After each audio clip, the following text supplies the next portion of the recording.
The partial government shutdown is now in its 10th day, but there may be an end in sight. House Democrats are preparing to vote on a package Thursday to fund the Department of Homeland Security through February 8th. It includes $1.3 billion for border security. That's far short of the $5 billion President Trump demanded for the border wall. They'll also vote on 6 more bipartisan bills to fund other departments through the end of September. Massachusetts Senator Elizabeth Warren has become the first high-profile Democrat to formally move toward making a bid for the presidency in 2020. Warren announced she's formed an exploratory committee to decide whether to eventually run for the office. She spoke to reporters outside her home in Cambridge this afternoon. I'm in this fight all the way. Right now, Washington works great for the wealthy and the well-connected. It's just not working for anyone else. But I am optimistic. I believe in what we can do together. I'm going to build a grassroots campaign. It's already got people from all across this country who are going to be part of it, and together we're going to make change. Today's move will allow Warren to begin raising funds for a likely presidential campaign in what's expected to be a crowded Democratic field.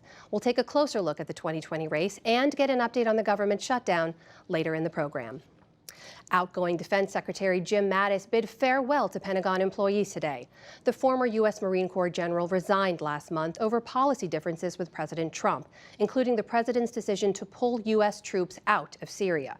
In a written message, Mattis insisted, quote, "Our department is proven to be at its best when the times are most difficult. So keep the faith in our country and hold fast, alongside our allies, aligned against our foes." Russia's domestic security agency says it has detained an American citizen on suspicion of spying.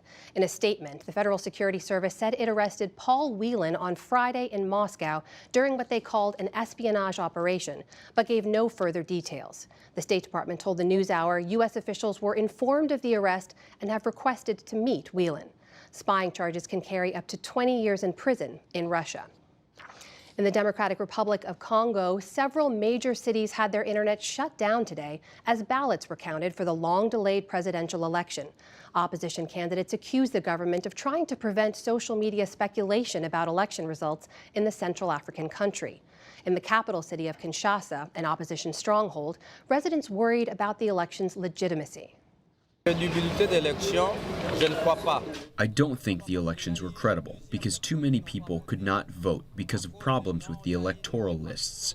Many people did not find their names registered and were told to go to other voting centers. Many people didn't vote yesterday. The current president, Joseph Kabila, is stepping down after being in power for 17 years.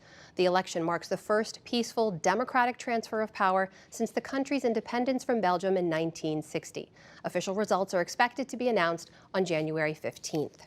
Back in this country, Wall Street closed out its worst year in a decade. But stocks ended the day in positive territory, boosted by gains in the technology and retail sectors. The Dow Jones Industrial Average climbed 265 points to close at 23,327. The Nasdaq rose nearly 51 points, and the S&P 500 added 21. And revelers around the globe are ringing in the new year. Fireworks displays lit up the night sky during celebrations from Sydney, Australia to Hong Kong. New York City, meanwhile, beefed up its holiday security with 7,000 officers on the streets and its first ever use of drone surveillance.